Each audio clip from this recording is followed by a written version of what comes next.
Say Minnesota is grappling with one of the biggest welfare fraud waves in U.S. history. And now counterterrorism officials warn some of that money very likely ended up in the pockets of al-Shabaab, an al-Qaeda-linked terror group operating out of Somalia. National correspondent Kaylee Gaskins has the details from Washington. Is the biggest funder of al-Shabaab, the al-Qaeda-linked terror group in Somalia, actually the Minnesota taxpayer? A federal investigator says yes. An alarming claim first reported by City Journal, which spoke with multiple former federal agents. The U.S. Attorney's Office has charged dozens of defendants across multiple schemes, including housing aid fraud, pandemic child nutrition fraud, and false billing for autism therapy. In total, prosecutors say these schemes have cost Minnesota taxpayers billions of dollars. Okay, so according to the City Journal, the largest funder of al-Shabaab is the Minnesota taxpayer. Y'all believe this? If you guys want this article, shoot me a message. I'll send it over to you. Y'all believe this? Minnesota taxpayers are funding a terrorist organization? Y'all believe this? This is crazy. Billions in taxpayer money, billions with a B in taxpayer money have vanished under Governor Tim Walz and his administration. And investigators are saying a huge share of the fraud came from networks operating inside of Minnesota's Somali community. Federal counterterrorism sources even claim that millions in stolen welfare funds were funneled overseas through Hawala networks and ultimately reach al-Shabaab. One program in particular, Minnesota's Medicare Housing Stabilization Services, shows how bad oversight was. Originally projected to cost $2.6 million a year, the program exploded to $21 million, then $42 million, then $74 million, then $104 million, and hit $61 million in just the first half of 2025.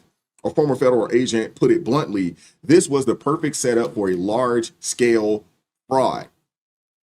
And it isn't just one program. Housing stabilization, autism therapy, and child nutrition reimbursements. Fraud ripped through the programs. All of them. This is wild. This is wild.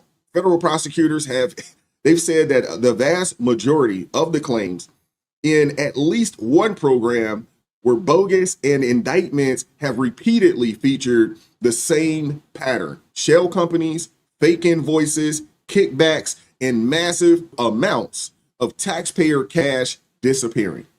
The infamous $250 million feeding our family future scandal ended with luxury cars, lake houses, and overseas property bought with money that was supposed to feed the children out there in Minnesota. Investigators say that part of that should outrage every taxpayer, or the part that should outrage every taxpayer is a portion of the stolen funds were wired back overseas, and as counterterrorism sources allege that millions wound up in the hands of al-Shabaab, the same terror group still carrying out attacks on civilians. And meanwhile, local political allies defended the accused, and anyone who raised questions was dismissed as a bigot. This is what you get when you mix weak oversight, political fear, and programs built with almost no safeguards. Massive fraud, taxpayer money gone, and national security risk ignored. And now President Trump has stepped into this situation here, and it's not very happy. And as you can see here, this was a post, it's on X, but from Truth Social. Over the weekend, the president announced that he intends to revoke temporary protected status for Somalis in Minnesota, saying that the state has become a hub of fraudulent money laundering activity under Governor Tim Walz. In his post, he claimed Somali gangs are terrorizing residents, billions are missing, and ended with, it's over. Send them back. That's straight from the president. And here's why this matters politically. The Somalis and the Somali community in Minneapolis has become a major voting bloc out there. Their influence is strong enough to swing mayoral races, reshape local coalitions, and determine which factions hold power. Recent elections have showed clear signs of internal clan politics spilling into American elections, with voters openly saying that they support or rejected candidates based on clan identity, using the Somali word Kabil to describe it. This isn't just an immigration story anymore. It's a political one with real consequences in Minneapolis and now national attention from the White House. Yeah, there are some wild things going on out there in Minneapolis, man. Some wild things. Imagine losing a Somali mayor because of tribalism, qabil. Yeah, Omar Fati called out to his Somali community and said, "Vote for me."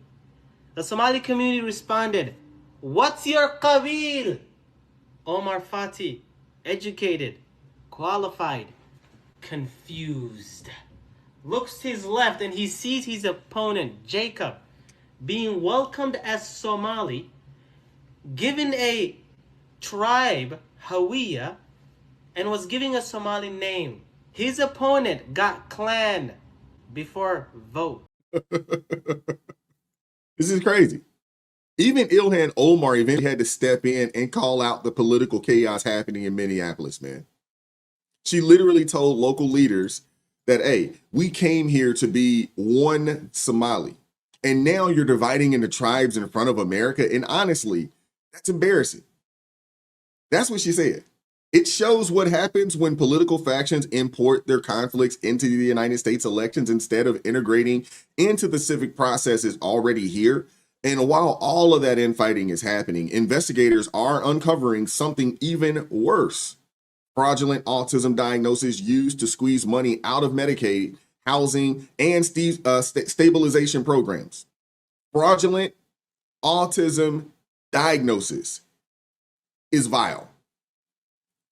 Right now in Minneapolis, they're saying that 1 in 16 children, Somali children that is, are diagnosed with autism.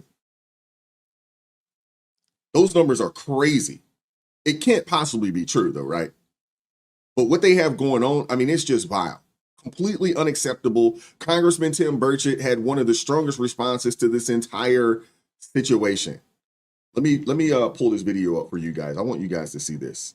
Hey everybody, Tim Burchett, back in Tennessee.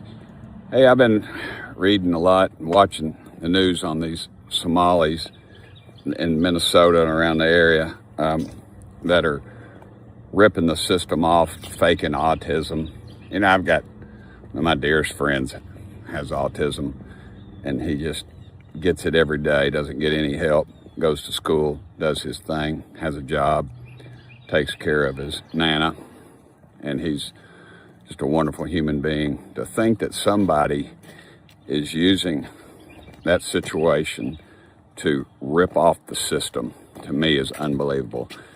We need to get a hold of these people that are doing this. We need to, within the law, of course, but we need to seize their assets. We need to mark them, not physically mark them, but know who they are so that they will never, ever be able to get back in our country again and deport their ass as fast as possible. Then we've got to, oddly enough, my buddy's texting me right now, my buddy with autism. And then what we need to do then is to root out who in our government allowed this to happen. That's the problem we have with the conservative movement. We get a hold of the person at the tip of the spear, and then we don't go down to the base. And that's where the problem is, the real problem, because they've allowed this to happen. They've been paid off, or they're so deep in whatever department it is that they are, there's some gunfire, that they are able to just move around to another area, and that needs to stop. You can say that again, man, because something has to come out of all of this, man. Seriously. Ilhan Omar, Tim Walz, both of them have practically been silent on this entire matter here. Walz hasn't held a press conference. He hasn't addressed the public, hasn't even pretended to clean up the corruption that's happening on his watch. And Omar Fata, who ran for mayor, immediately attacked Trump instead of addressing the fraud happening inside of his own political backyard. He even claimed that Trump is only doing this to distract from the Epstein files. We're talking hundreds of millions of dollars in fraud that's been going on. Millions upon millions of dollars in fraud has been going on. Why are you not upset about the millions and millions upon millions of dollars that have been stolen out of your state? I mean, Minnesota is drowning in corruption. This is probably the third or fourth time that we've talked about what's going on out in Minnesota. And it's been different situations up there. The fraud is crazy out there in Minneapolis right now. Feeding Our Future was $300 million of waste and fraud gone. Now the autism therapy scheme is exploding into something even bigger than that. And this is exactly why conservatives talk about accountability and why so many voters don't trust progressives to manage taxpayer money. The programs get bigger, the safeguards get weaker, and the fraud gets worse. And let's be real. Ilhan Omar's own controversies have made a lot of people deeply skeptical of Somali leadership or Somali political leadership in Minneapolis. Her finances, her immigration drama, her rhetoric, none of it builds confidence. And at this point, you got to ask, when do the people say enough is enough, man? When do we stop allowing anyone from any community, any country to exploit, you know what I'm saying, a broken system and walk away with millions? When do we stop this? Minnesota is the warning sign. It's what happens when weak oversight meets political fear and a system nobody wants to fix. And if leaders don't get serious now, other states are next. This is crazy what's going on up there. And the fact that they're allowing this to happen and they want to raise taxes and the people just seem to be quiet about it is insane to me. What are your thoughts? Hit that like button, share this video, subscribe to the channel, turn the notifications on to all so you never miss an upload. Consider joining the ARP family or buy your brother a coffee. That link's in the description box below. And as always, keep God first, stay prayed up. We'll catch up with you all next time. Peace.